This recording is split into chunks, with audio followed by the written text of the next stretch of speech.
¿Era AO o AO? Também tem. Também tem essa trabalho. Yo me acuerdo de. Você que falou daquela Me aprendí de memoria, ahora no me acuerdo. Para la facultad, no preguntaban.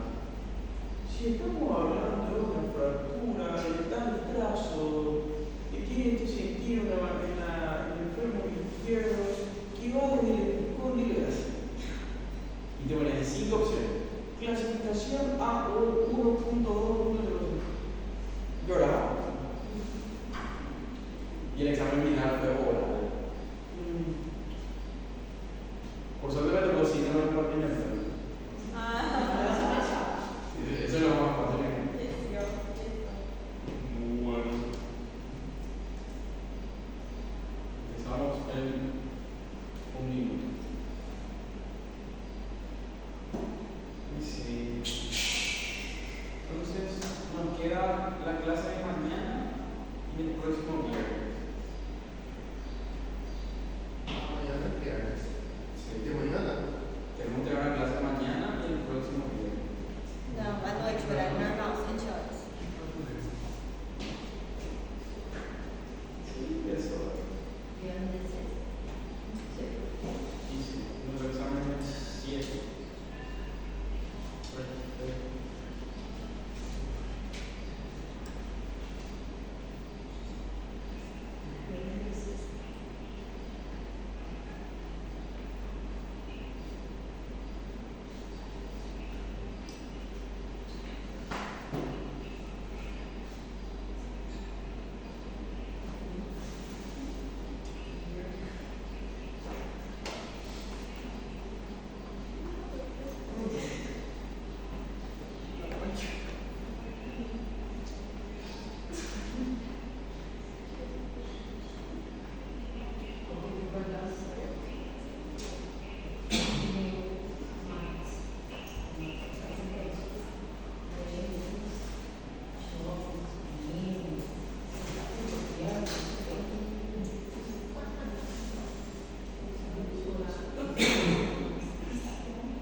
Recurso más preciso para determinar posición y aspecto de la cosa.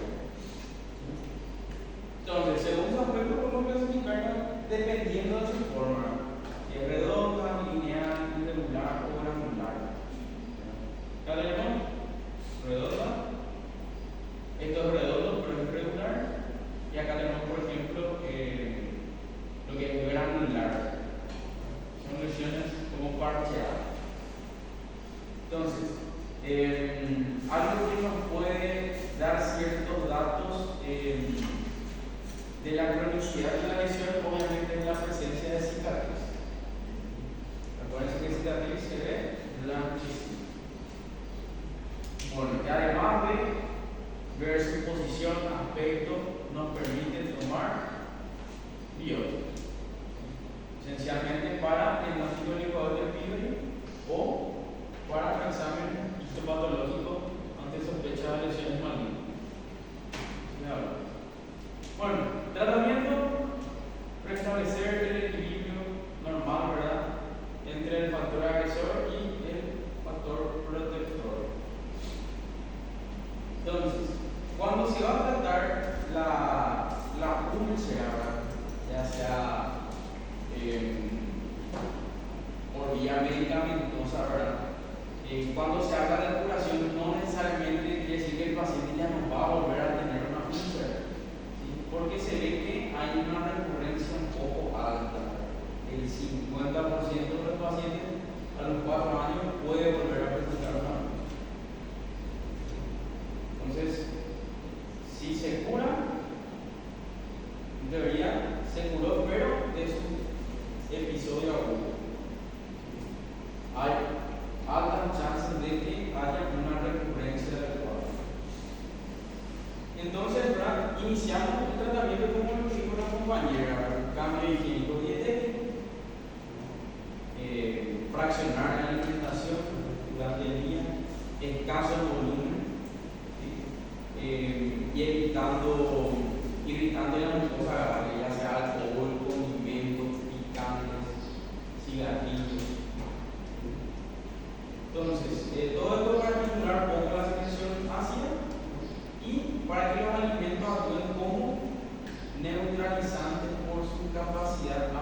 ¿Se puede utilizar medicación antiácida? Sí, especialmente en la parte aguda, ¿verdad? Para tratar el dolor. Entonces, su acción es tratar de neutralizar ese pH ácido importante en su fase aguda de forma inmediata, lo más rápido posible. Bueno, obviamente el Michan es un libro un poco viejo, ¿verdad? Entonces habla todavía de la ranitidina. ¿Qué saben de la ranitidina?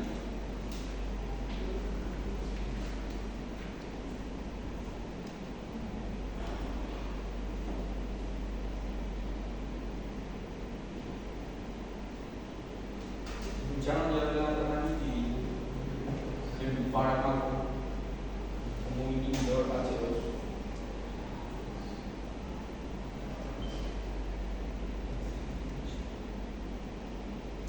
Voy a llamar ranitidina en el fármaco. Porque es un medicamento que actualmente está en realidad en desuso. ¿Por qué?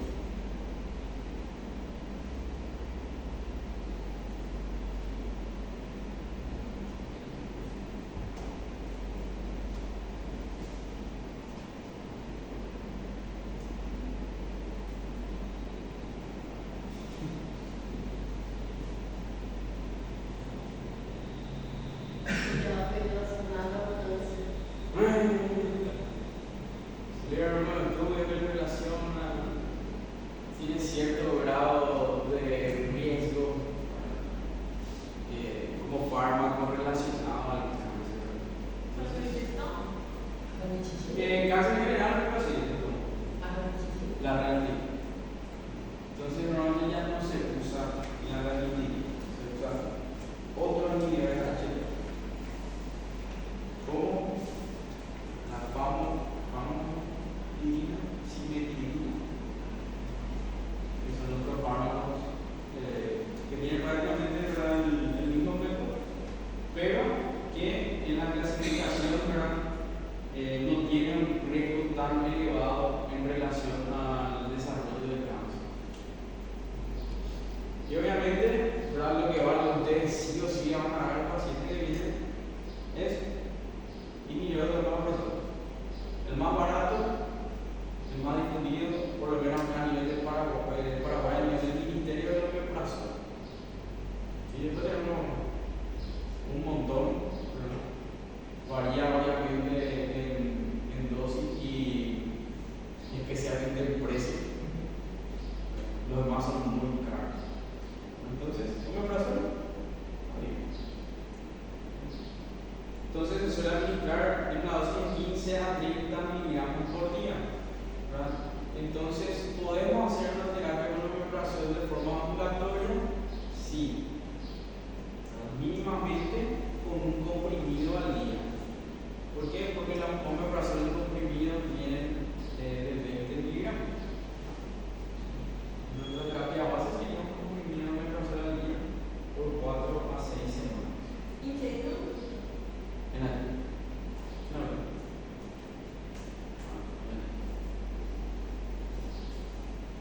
Entonces, obviamente, hasta ahí vamos todo bien, pero siempre cuando vamos a hacer una úlcera, tenemos que descartar el itobaterpiro, ya sea por el método que sea, ureasa, serología o biopsia de la mucosa. Hay que tener evidencia de que el paciente tiene una infección por el itobaterpiro y tratar con antibióticos. Mañana ya me pueden decir los esquemas que ahora se utilizan, porque hay una pequeña variación con lo que dice el Michan ya está un poco desactualizado, ¿verdad? Que tiene que ver con la resistencia, cambia un poquitito ahora el esquema. Entonces, el esquema más utilizado en ese entonces para el Michan era omeprazol, o sea, un inhibidor de los protones, más amoxicilina y metronidazol, o amoxicilina y eritromicina. Eu procurei por isso falando que é sal de bismuto, Sim. mais metronidazol ou timidazol, mais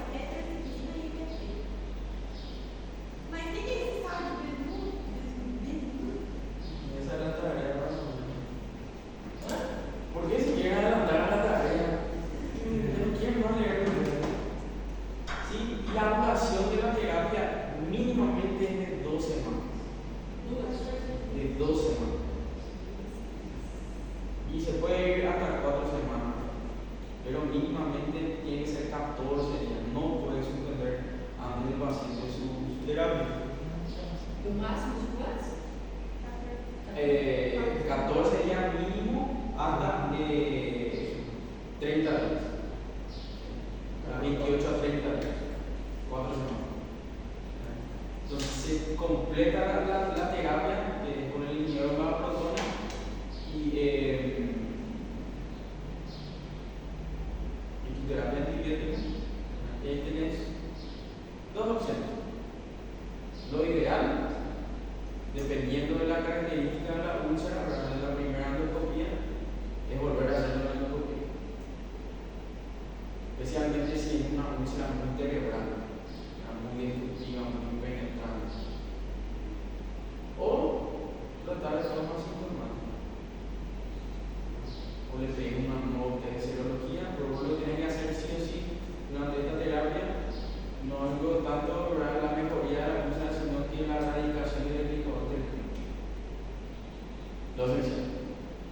Y el segundo, pero muy importante también, es la mejoría de la úlcera.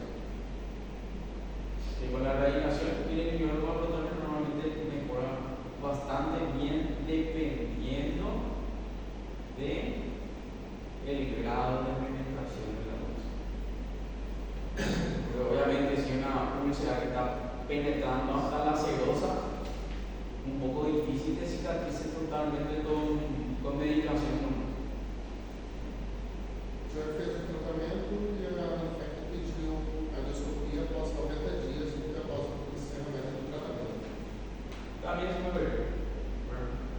Depende. Depende del criterio del. Depende de sintomas também após. Claro, por eso te digo, ¿verdad? Vos puedes basarte en los síntomas, pero lo que vos tenés que tener sí o sí alguna prueba de que funcionó tu terapia antibiótica.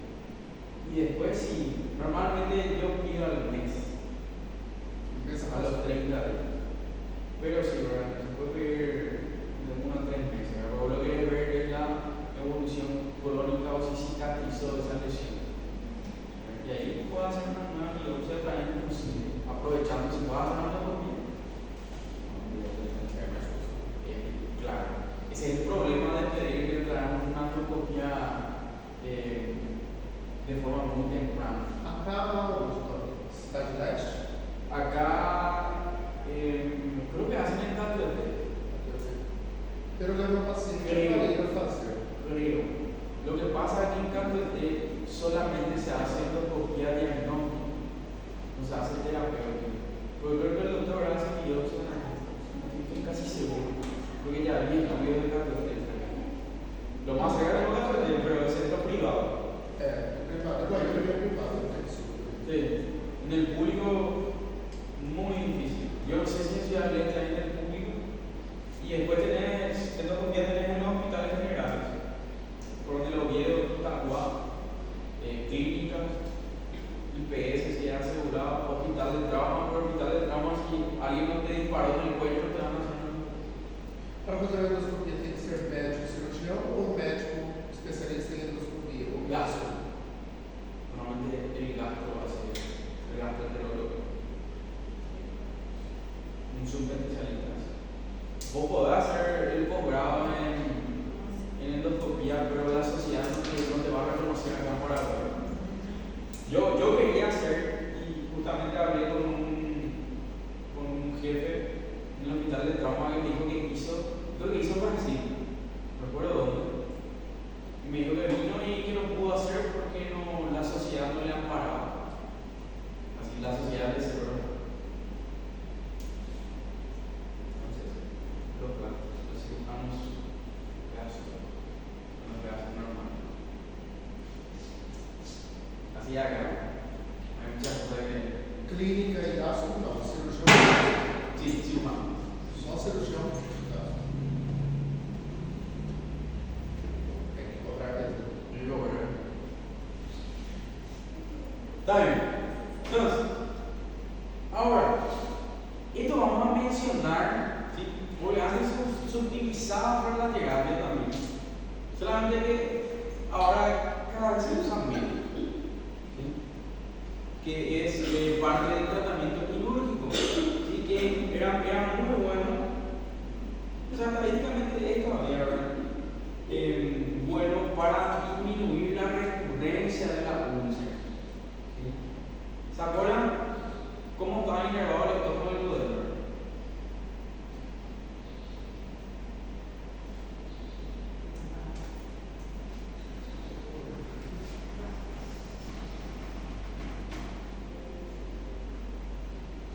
La primera diapositiva. Nervio vago.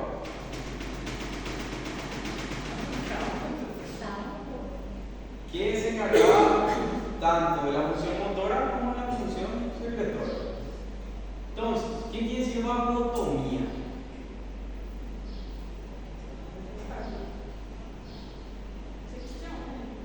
Seccionar, cortar. ¿Qué vamos a cortar? El nervio. ¿Qué crees que puede pasar si cortas el nervio vago? Y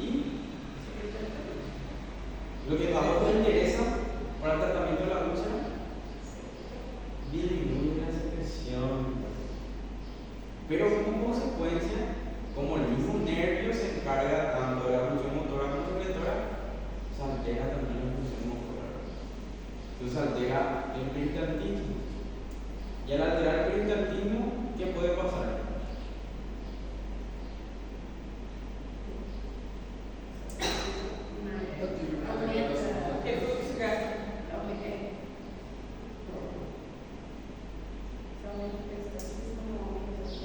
Cortando los nervios vagos. Y bueno, ya estás intentando menos ácido, pero también alterando la función motora. ¿Por qué? Porque no va a tener la motilidad y fuerza necesaria para vencer el esfínter pilórico. Entonces, Mas aí o esfíncter pilórico já também não vai estar alterado? va a estar alterado, pero va a cumplir todavía su función de esfínter. ¿Sí? Porque lo que altera más, en realidad, no es tanto en el tono, sino en el peritantino. Y vos necesitas una onda peristáltica eficaz para, obviamente, que haya un vaciamiento, ¿verdad? Entonces, los genios dijeron: cortamos el nervio vago, genial, ¿verdad? Lo que pasa, había tres técnicas. Una, la vagotomía troncular, ¿sí? Que se secciona el nervio vago por debajo del diafragma ya, antes de su división en su rama hepática, celíaca, gástrica, ¿verdad? Y no solamente el nervio del estómago, sino también el hígado, vesícula biliar, páncreas, intestino delgado. Entonces, altera mucho la motilidad intestinal y también la secreción, ¿verdad? O sea, la digestión en sí. Entonces, como consecuencia también hay alteraciones motoras, y como hay una alteración motora que no te va a permitir el vaciamiento gástrico, lo que se acompañaba siempre es un drenaje gástrico. Y lo más utilizado es la piloroplastia y la gastroenteroanastomosis. Pero vamos a quedarnos con piloroplastia para no marearles.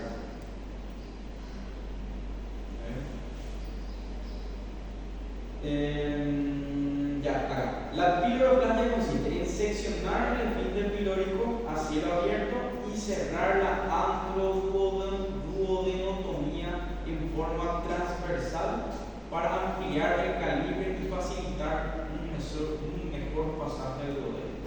¿Qué quiere decir esto? Es prácticamente todo digo. Se entra a operar, se hace una incisión a nivel antropilórico, donde está el esfínter,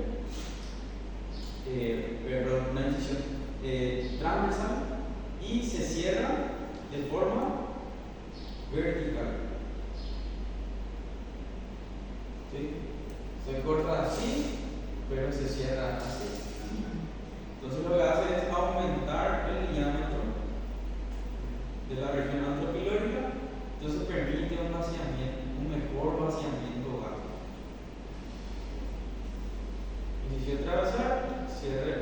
vertical. Aumenta el diámetro a nivel antropilógico.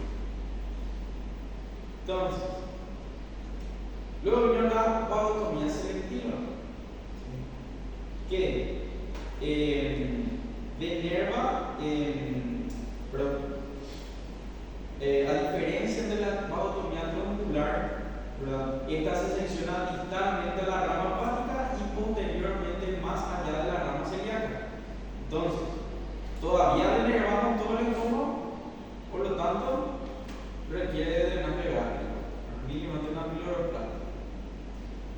Y la última técnica que vino es la vagotomía superselectiva, donde se preserva todas esas ramas y lo que se hace es se cortan las ramas que inervan el antro gástrico, antes del antro gástrico. Le voy a mostrar una imagen. Entonces, como no denerva todo el estómago, no necesita un drenaje gástrico. Es prácticamente lobular, selectiva y superselectiva. Entonces, denerva la parte del estómago que contiene mayor concentración de células productoras de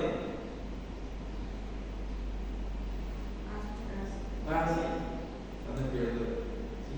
Pero en la parte distal deja inervado. Entonces hay cierto movimiento peristáltico que permite todavía el vaciamiento gástrico. ¿Qué consecuencias puede tener esto?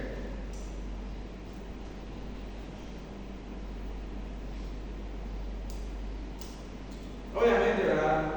Tratamiento quirúrgico disminuye la mortalidad, ¿verdad? Por úlceras, disminuye la reducción de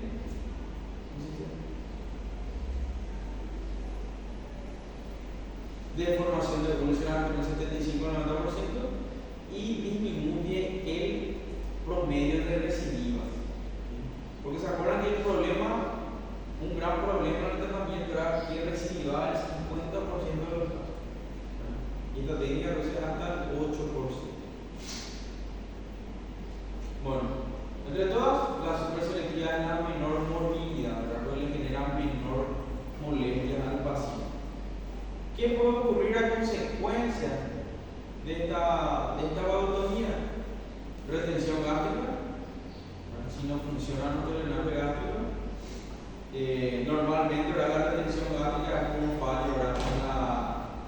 En la confección del drenaje gástrico, ya sea piloroplastia o gastroenteroanatomosis, y una secuela, no complicación, sino que secuela puede ser diarrea, porque se aumenta la velocidad del vaciamiento. ¿Cómo? La velocidad del vaciamiento gástrico. Entonces el paciente suele tener más frecuentemente diarrea, porque se aumenta la velocidad del tránsito.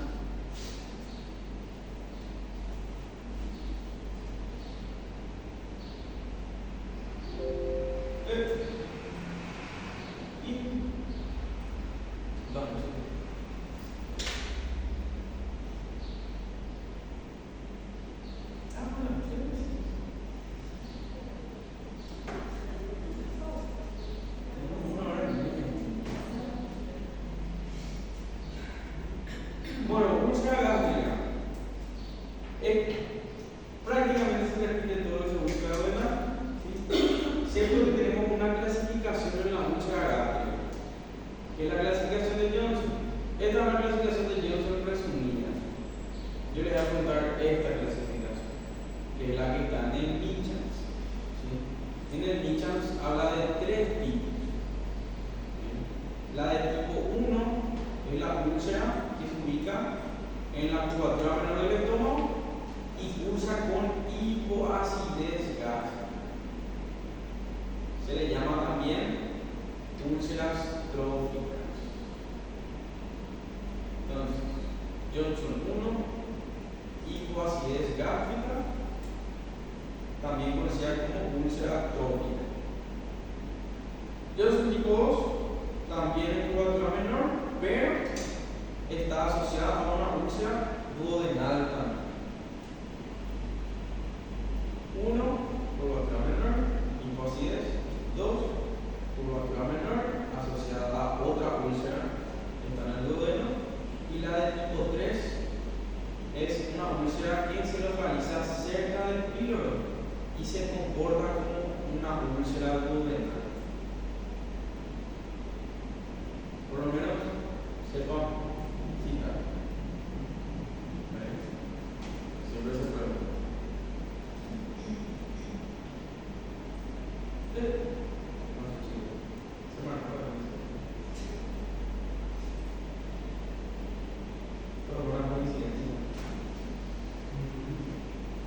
Bueno, en tipo 1, tipo 2 y tipo 3, el factor ácido péptico es la causa principal. ¿Sí? Y habíamos dicho que en la tipo 1 usa con tipo acidez.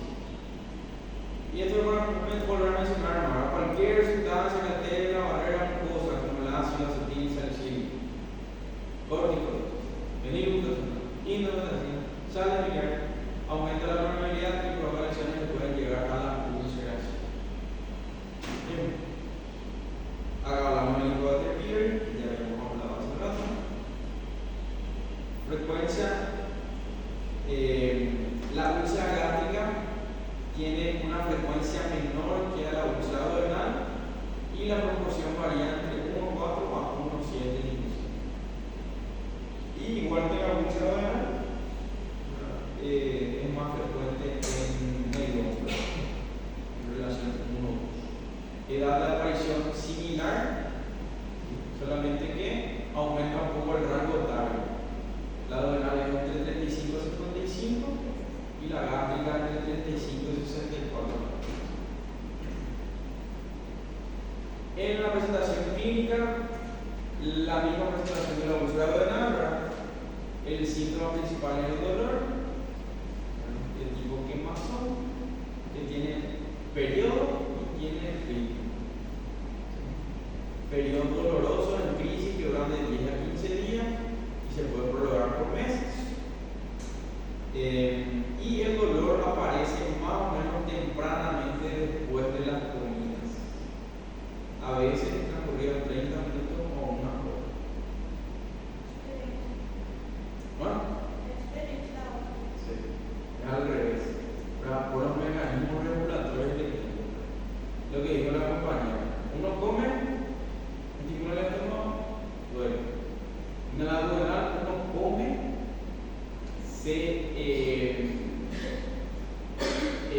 cuando se produce el vaciamiento gástrico, el ácido del estómago pasa al duodeno y ahí vuelve. Entonces es alejada de la comida, en la úlcera duodenal, dolor en la lengua. Y la gástrica va relacionada a la comida.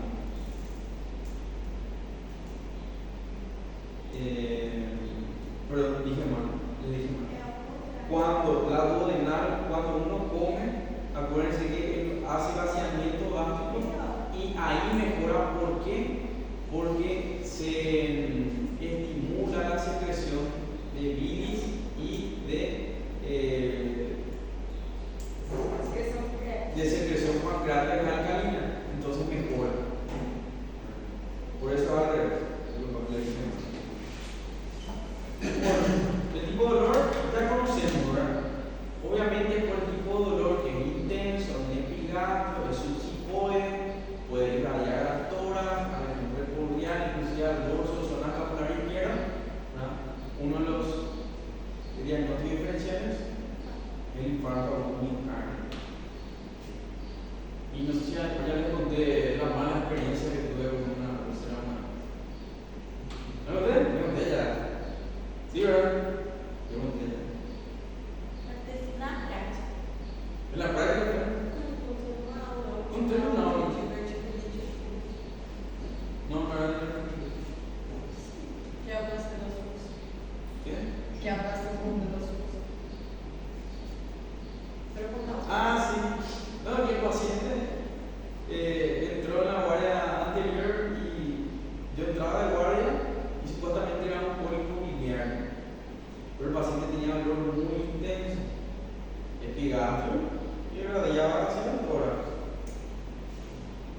Entonces ahí le pedimos una radiografía de tórax de pie y un electrocardiograma. Electrocardiograma para descartar eventos isquémicos agudos y una radiografía de tórax de pie.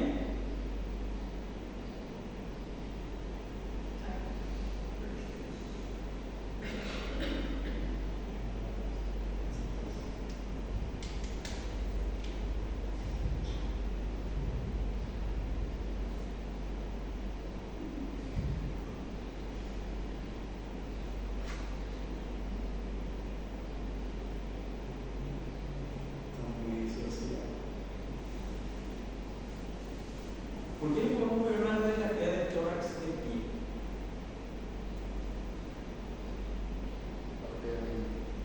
¿Para qué quiero que esté parado algo así?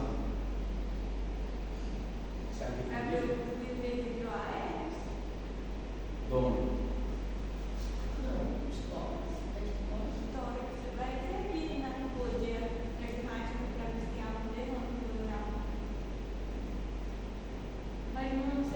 Sí, pero un diagnóstico diferencial también puede ser patología pleural. Una neumonía duele mucho también. Pero algo más importante.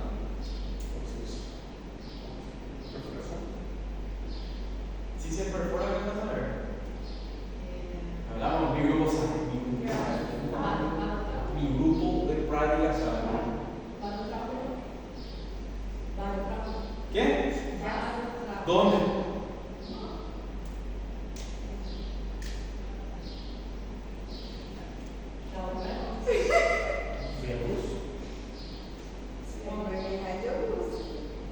¿Dónde vamos a ir? Si sospechan que se perforó, la perforación da dolor abdominal intenso, que no se desliga, ¿no?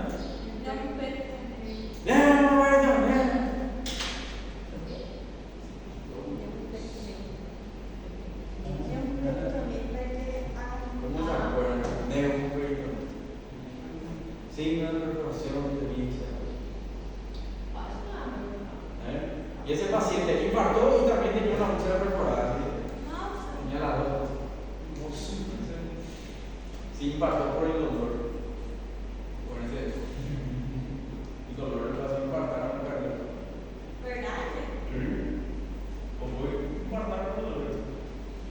Entonces, obviamente era el señor era como obeso, alcohólico, tomaba todos los días, hipertenso, no tratado, pero el dolor aumenta la presión y eso puede ser ganar un evento isquémico agudo por la ruptura del. No puedo contar cómo terminó ese caso porque es muy polémico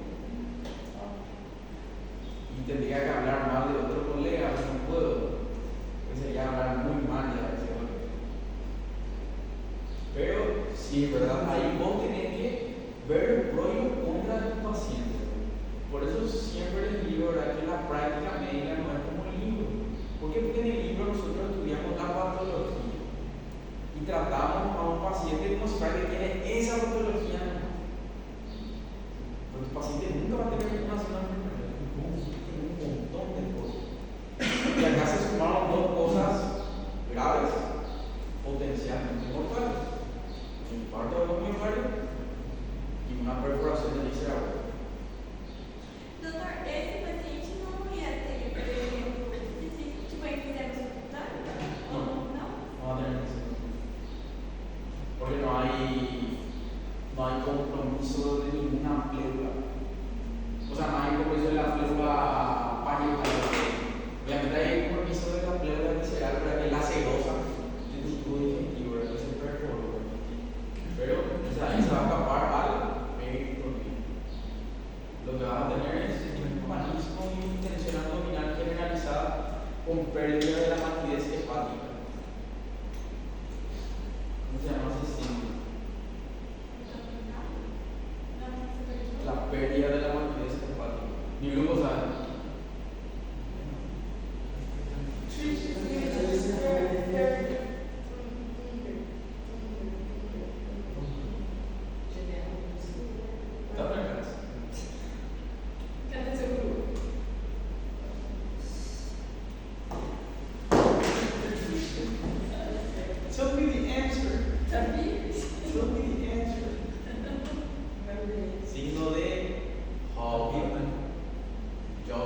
Upper. Upper. Se pareció la misma. E a minha continuação no jogo. J-O-D-E-R-T. Upper. Está mal, ¿no? Entonces, para poder hacer eso, descartar el dolor ulceroso, especialmente si sospecha de úlcera complicada. Entonces, estoy mal en prácticamente lo mismo. Como ya hemos hablado de que podría utilizar, ¿verdad? Estudio de imágenes radiológicos variados, que te hagan más de susto. Y obviamente lo que mejor, lo que más datos nos da es la radiología. Ahora, la clasificación de Murakami está marcada en centro. Voy a borrar. Voy a borrar. No sé. Está marcada. Ahí. Por favor, la de Murakami es la más fácil. Y la mayoría marca mal en el examen. Es la clasificación según el grado de penetración de la úlcera, ¿no? Y habíamos hablado de mínimamente que tiene que saber 4 capas. ¿Sí? Una habla de lesión mínima que afecta epitelio superficial y normalmente cura espontáneamente. Es probablemente lo que todos en algún momento de nuestra vida tuvimos, una lesión mínima. Luego está la úlcera poco profunda, que lesiona la muscular de la mucosa. Acuérdense que es la muscular de la mucosa, no la muscular propia. Y normalmente de orden neto, uniformes redondeadas y irregulares. Todavía acá se puede hacer tratamiento farmacológico. Luego, el 1 y 2 evoluciona bien con tratamiento farmacológico. A partir del número 3, difícilmente cicatrice bien. Y obviamente la 4 es sí o sí, normalmente ya es quirúrgica. Entonces, la grado 3 es una lesión que llega hasta la capa muscular, ¿sí? Y que un tratamiento médico. Ay, perdón. Esto está mal. Bueno, acá dice que un tratamiento médico puede curar sin secuelas, ¿verdad? Habré leído del Schwartz o algo. Sí, pero normalmente era así: 1 o 2, un tratamiento médico sí. El 3, tenés que evaluar bien, ¿verdad? Normalmente no curaba un tratamiento médico nomás. Y el 4, ¿verdad? Difícilmente cura un tratamiento médico, ¿verdad? Pero vamos a quedarnos con lo que dice de Wilson. ¿Sí? Entonces, el 3 todavía puede curar sin secuelas. Y la número 4, hay pérdida de sustancia que llega hasta la serosa. Normalmente se considera una úlcera penetrante de difícil curación con tratamiento médico y que normalmente sí deja secuelas. Fácil. Según cosa, muscular propia, serosa.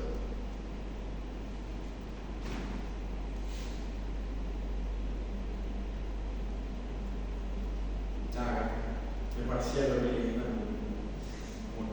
La 1 y 2 son poco profundas, evolucionan espontáneamente con o sin tratamiento médico. ¿Sí? Grupo 3 y 4 se debe realizar tratamiento médico y se agrega la posibilidad de un tratamiento quirúrgico. ¿Sí? Cuanto más profunda, menos responde al tratamiento médico.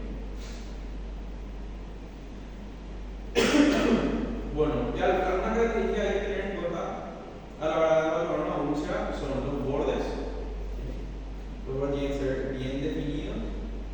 Tiene que haber ausencia de hila de mucosa sana dentro de la úlcera. O sea, el centro tiene que ser o cicatriz o tiene que ser necrótico. Pero no puede haber cicatriz con necrosis, con puntillado de tejido sano. Y ausencia de erosiones en sus márgenes.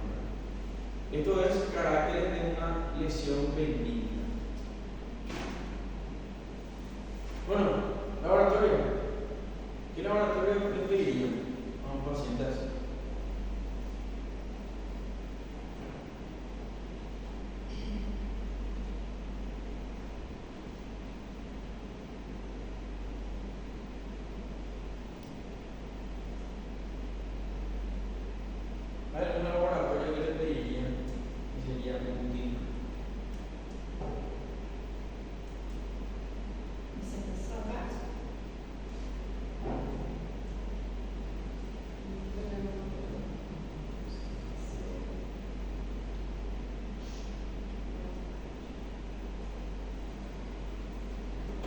Y realmente no hay ningún laboratorio que sea muy específico, ¿verdad? Lo que sí podría estudiar es la selección gástrica, ¿verdad? Pero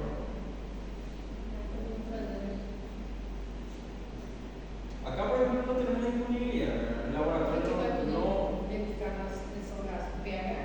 Sí, lo único que van a estudiar es el pH y si está asociada a hiperacidez o hipoacidez, que te va a guiar más o menos hacia una clasificación de Johnson. No te da datos muy de valor. Muy inespecífico, ¿verdad? Entonces lo que se puede estudiar es la selección gástrica. Bueno, tipo 1, Johnson era usada con hipoacidez, tipo 2 y 3, hiperacidez. Nada. Otras cosas que podríamos hacer, obviamente, es la investigación para el diagnóstico del indicador del pylori, que puede ser por la prueba de la urea modificada en el aliento y pruebas serológicas, ¿verdad? Y obviamente que ya no forma parte del laboratorio, que es la biopsia. Y esto también podemos pedir sangre oculta en heces.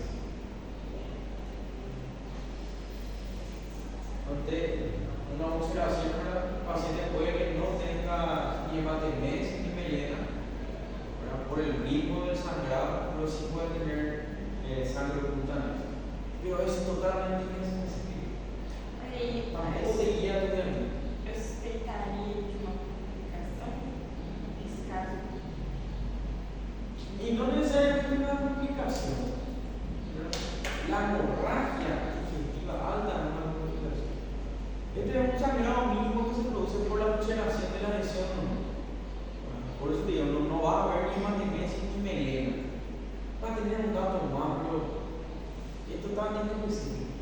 No te guía hacia, no te achica el diagnóstico.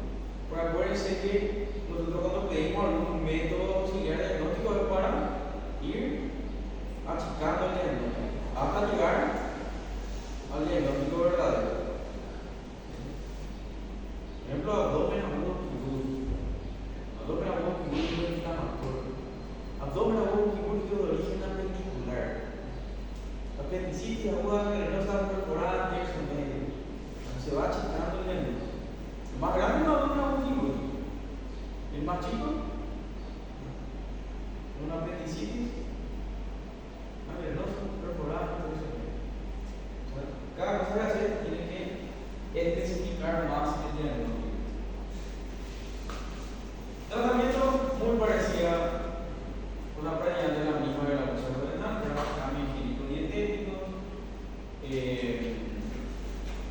Se puede utilizar inhibidores de hormonas protonas.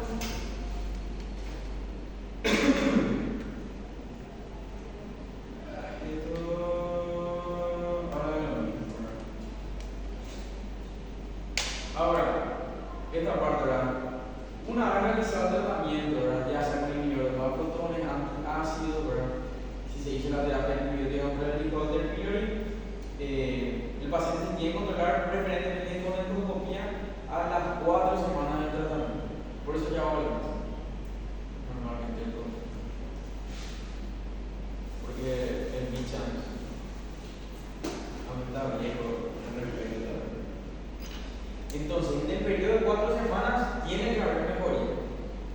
O tiene que estar curado, o tiene que haber una mejoría con disminución de la lesión en un 50%. Bueno, tratamiento quirúrgico.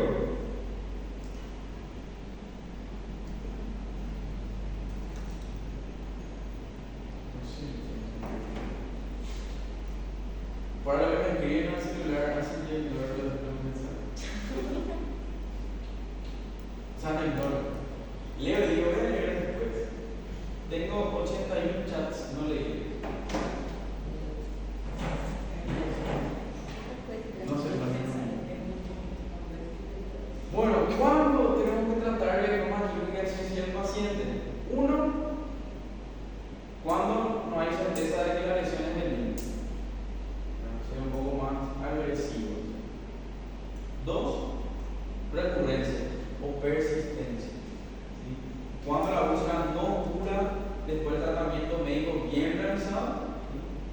¿Cuándo se considera no curada? Cuando persiste 90 días, 3 meses. Recidiva dentro del mismo año o obviamente complicaciones. Las complicaciones varían porque se consideran cirugías de urgencia.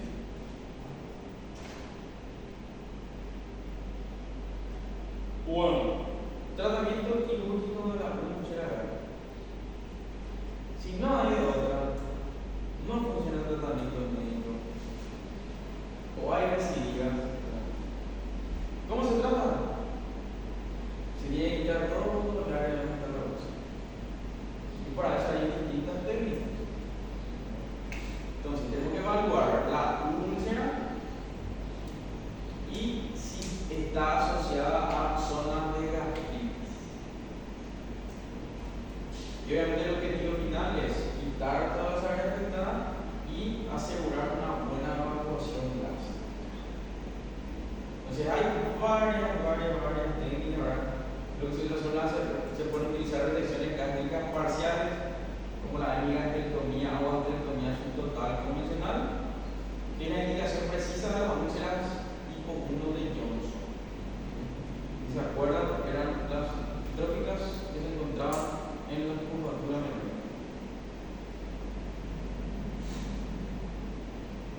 Bueno, acá le hicieron todavía fichas a la vagotomía. ¿Sí?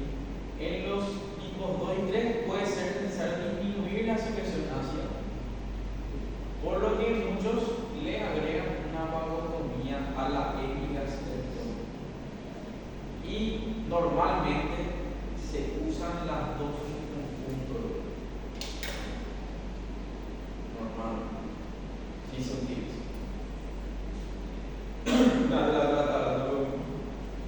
Mi compañero y me dice que la vagotomía en realidad casi nadie hace. No me dijo por qué. Vamos a investigar. Yo me parece una vagotomía. Bueno, la vagotomía como monoterapia no está indicada. ¿Por qué? Porque como único tratamiento todavía tiene un porcentaje de recidivas. Habíamos visto que disminuye del 75 al 90% la formación de una úlcera y quedan 8% de recidivas todavía. O sea, más o menos uno de cada 10 va a tener todavía recidiva.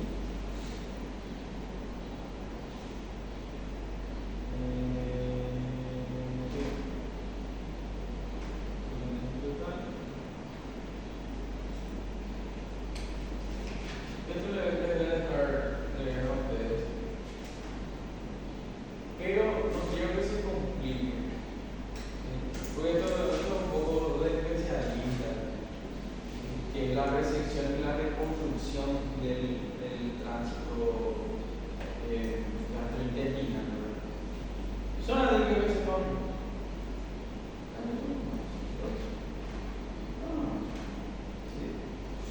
Entonces,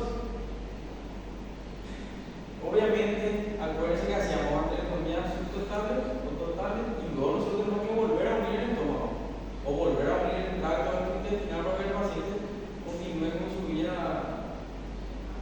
normal, vamos a decir.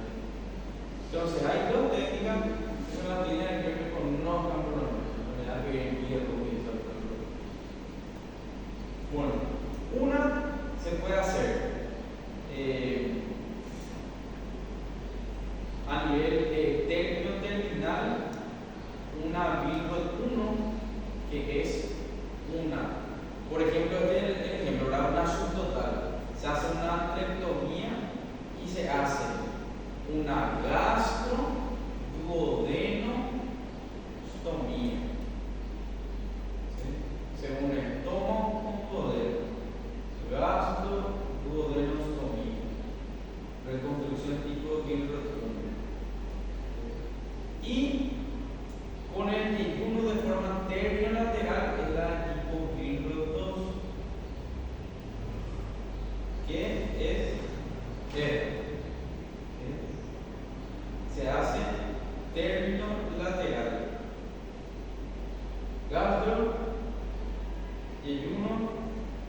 Tomilla.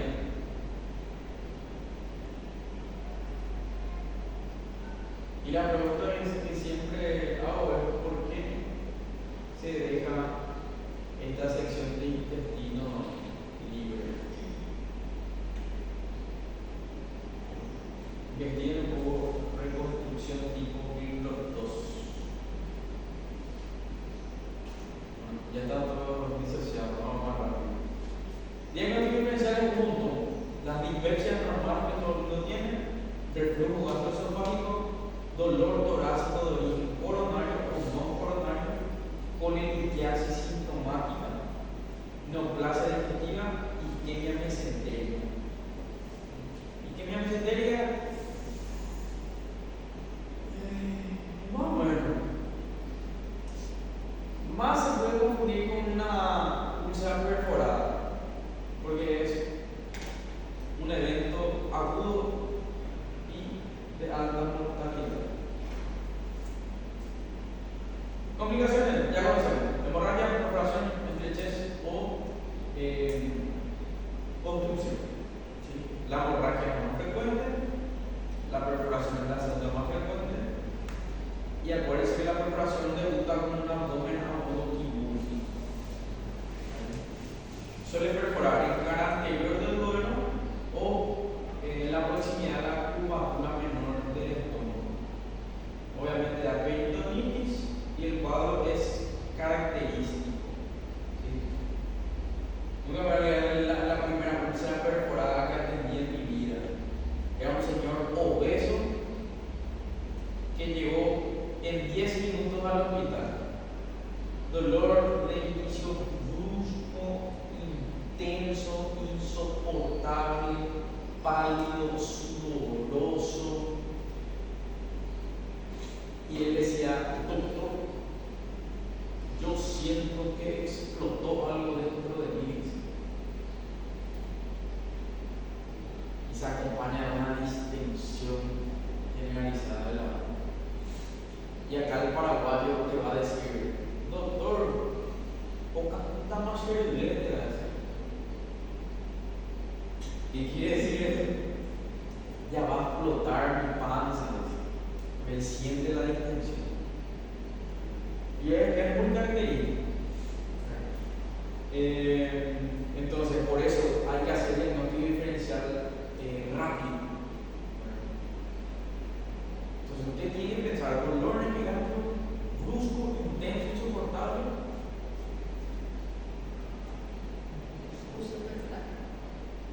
Cardíaco primero, que es lo que le va a matar más rápidamente al paciente. Y después investigar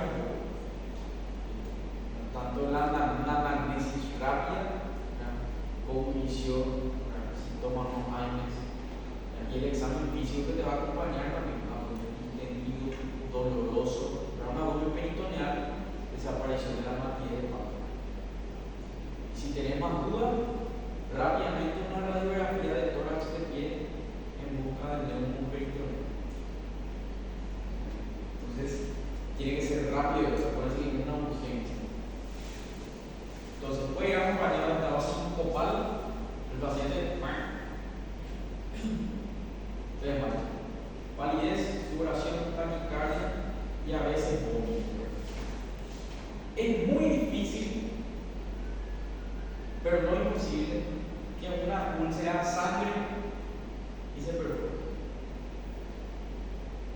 Yo nunca vi antes, pero hace poco vi una señora que ingresó con una hemorragia digestiva alta y al día siguiente abdomen distendido, doloroso, impotencia, sudorosa, neumoperitoneo perforótico. Entonces, no es imposible. Entonces, obviamente, si se perfora el abdomen, cada examen físico va a mostrar un abdomen en tabla, un abdomen peritoneal. ¿Cómo un abdomen en tabla? Un abdomen duro. ¿Sí? Vos palpás y sentís la musculatura del abdomen, ¿sí? Y no se puede hundir la mano. Abdomen en tabla. Entonces, si hay neumoperitoneal, buscamos el signo de Upper, o Jumper, o Roberto, ¿por qué no? No me digan, ponga bien en el examen.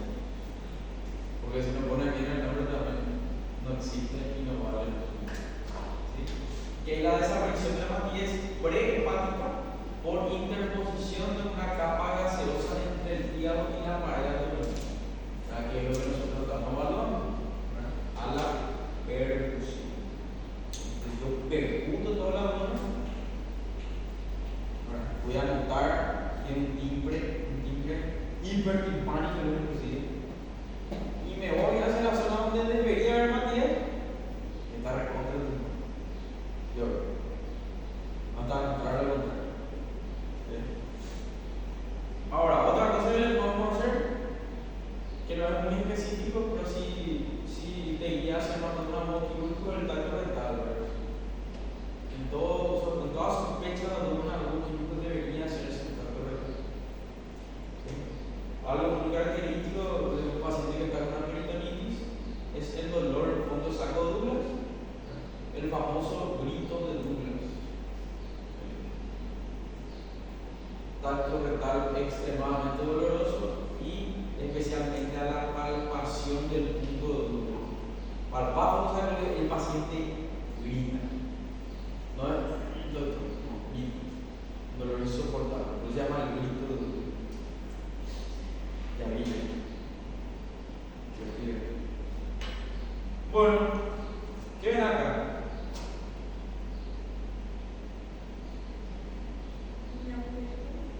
¿Segura?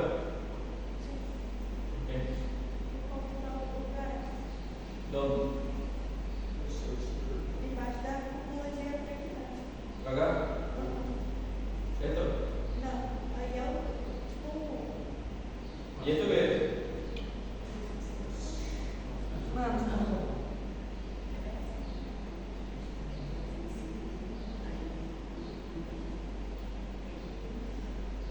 ¿Y esto? Esto es el diafragma. En una radiografía normal no deberíamos poder diferenciar el diafragma del hígado. Están prácticamente pegados. Si nosotros vemos por lo menos una línea, ¿verdad?, que le diferencia al diafragma del hígado, neuroperitoneo. Y neuroperitoneo es duro. Por más que yo no sepa dónde está perforado, la partonía es doradora. Pode explicar a imagem de novo?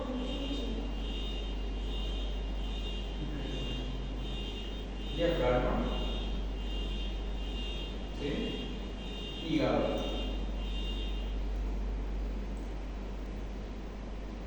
En una radiografía normal, esta zona que es radio lúcida, Luz de computador. lúcida negra. Claro.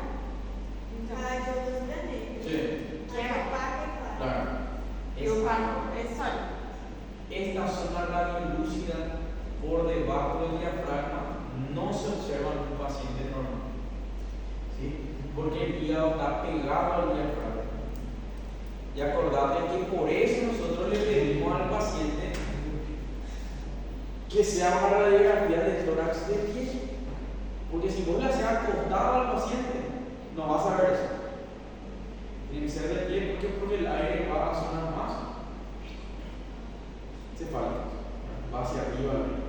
Entonces, por eso queremos que esté de pie, radiografía. Entonces se acumula debajo del diafragma y le separa el diafragma y el hígado. Entonces esa zona radiolúcida no se debería ver. Eso es neuroperitoneo.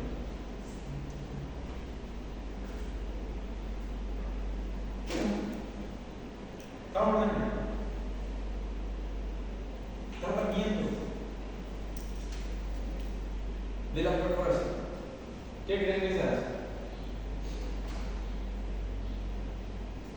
Si la luz está perforada.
cirujano entrenado en cirugía laparoscópica se puede hacer por videolaparoscopia. Entonces, lo que hay que hacer es hacer lo que dijo la compañera, lavar el abdomen o evacuar todo el contenido que se ha derramado en el peritoneo, porque acuérdense que eso tiene ácido y puede contener bacterias. Te va a dar una peritonitis química, pero también te puede dar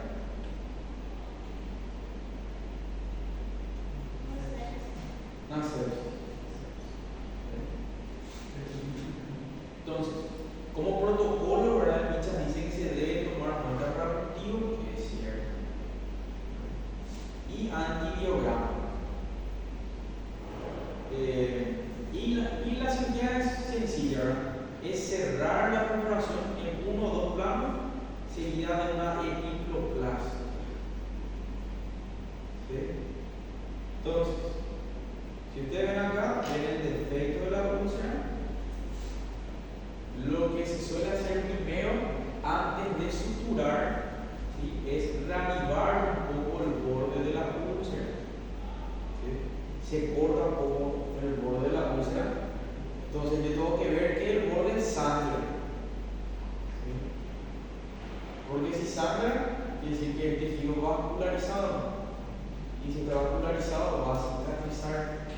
Por eso siempre se reaviva el borde. Entonces, reavivar los bordes y se cierra el defecto con un hilo absorbible, Vicryl 3R.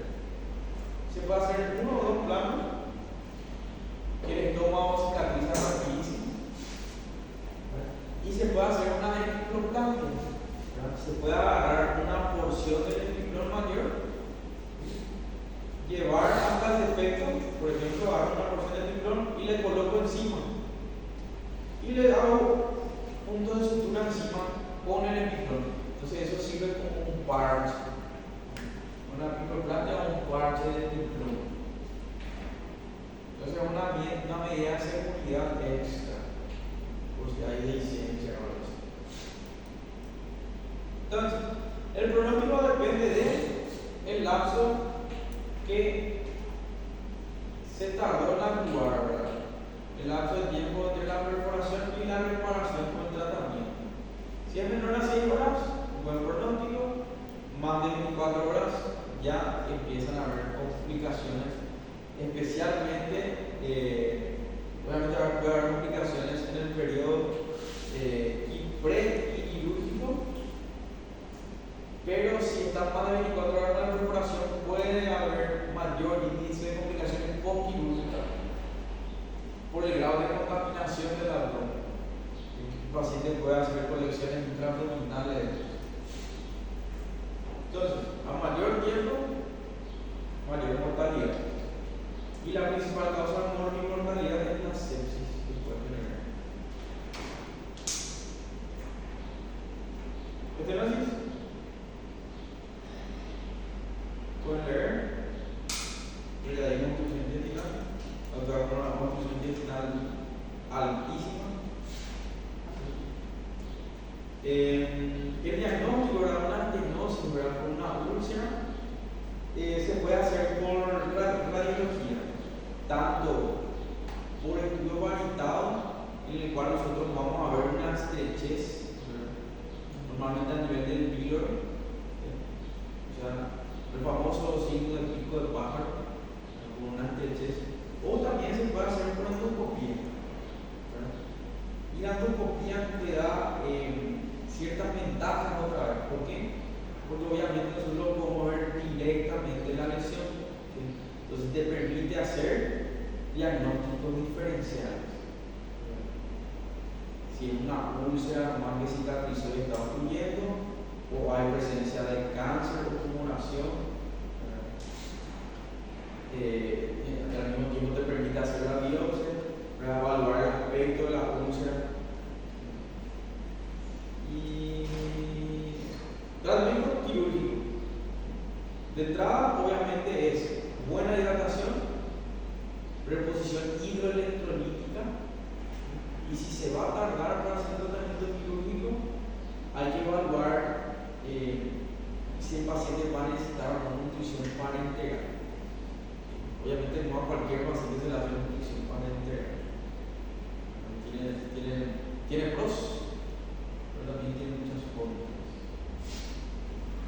Algo que puedes hacer rápidamente para aliviar al paciente, obviamente es sonda y lavado. Alivia la distensión abdominal, por lo tanto el paciente se le alivia el dolor, ¿verdad? Y el tratamiento quirúrgico es resección y anatomósico.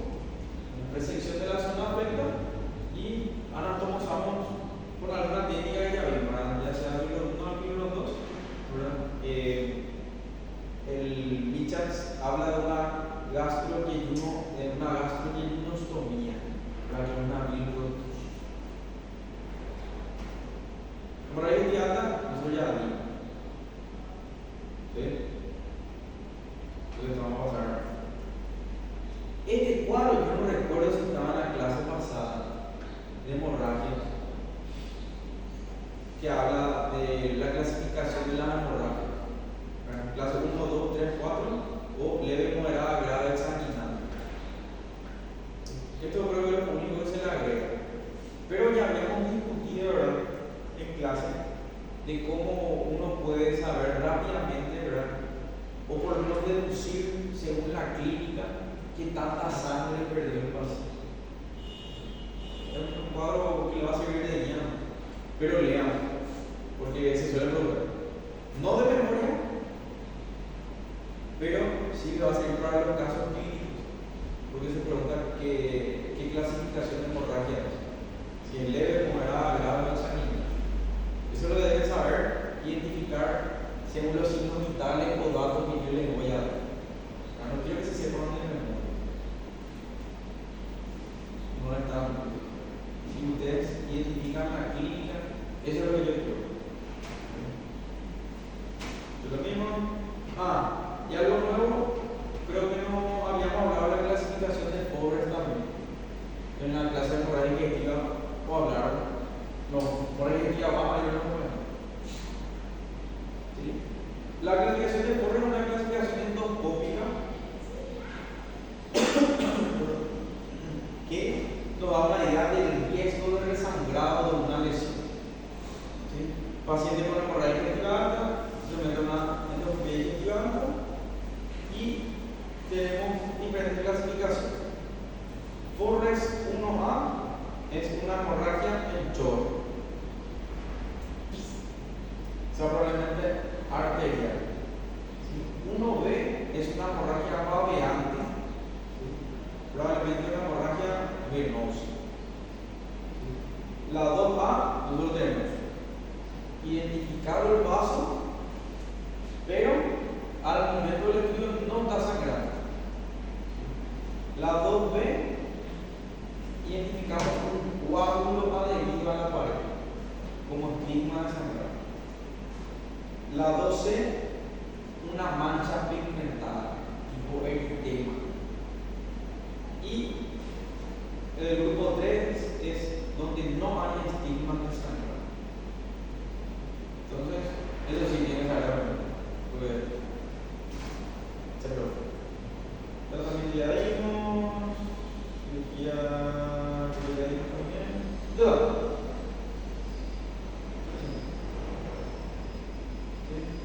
Entonces, última definición. La definición en general, la pérdida de sustancia, carácter crónico, que puede afectar todas las capas. En úlcera gástrica, las dos clasificaciones, tanto de Johnson como Murakami, y saber identificar la clínica.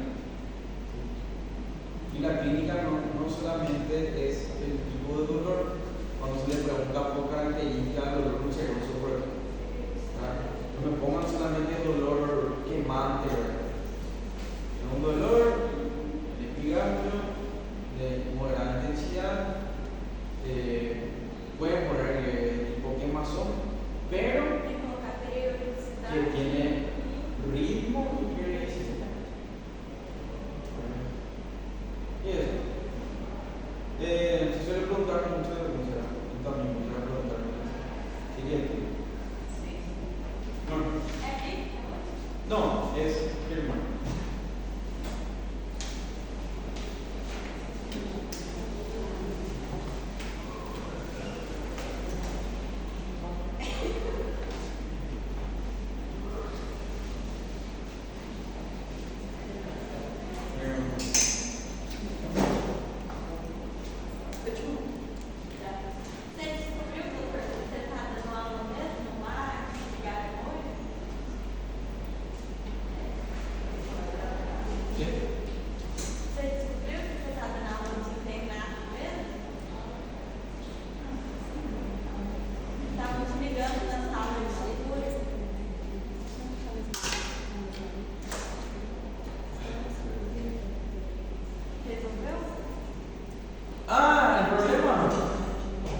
Parcialmente. A Madeira chegou, não sei se ele vai estar de bom moço nessa aula hoje, não, viu? Parcialmente. Pero me molestó mucho que no me avisaron nada. Como você tem com isso pra ele não sabe? Dije, el sábado le voy a ver. Pero, palabra mayor, viene el director del hospital. No puedo hacer nada. Eita,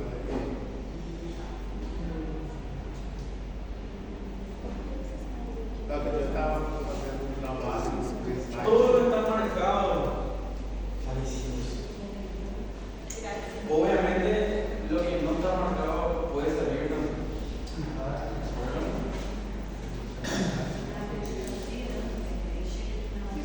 Eu passei 2 dias fazendo um trabalho. Aí apareceu aquela mensagem. Descartaram essa frase da verdade. Perdi Acho que tudo. quando ele tá se namorando. Esto creo que es de peligro.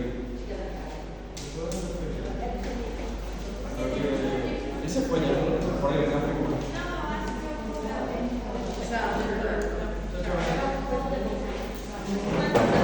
Amor, deixa assim, eu tenho aula de farmácia agora. Eu vou ali, eu vou entregar Não, mas eu tenho que assinar isso aqui. É porque até você passar tudo isso aí. É, tem que deixar os outros assinar primeiro.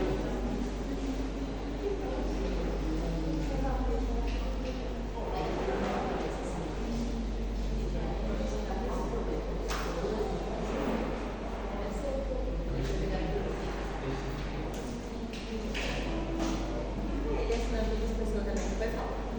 De mim. Só uma vez. Deixa eu dar falando do RA do Carlos. O Carlos está de plantão agora. Você não colocou o RA. Grupo da manhã.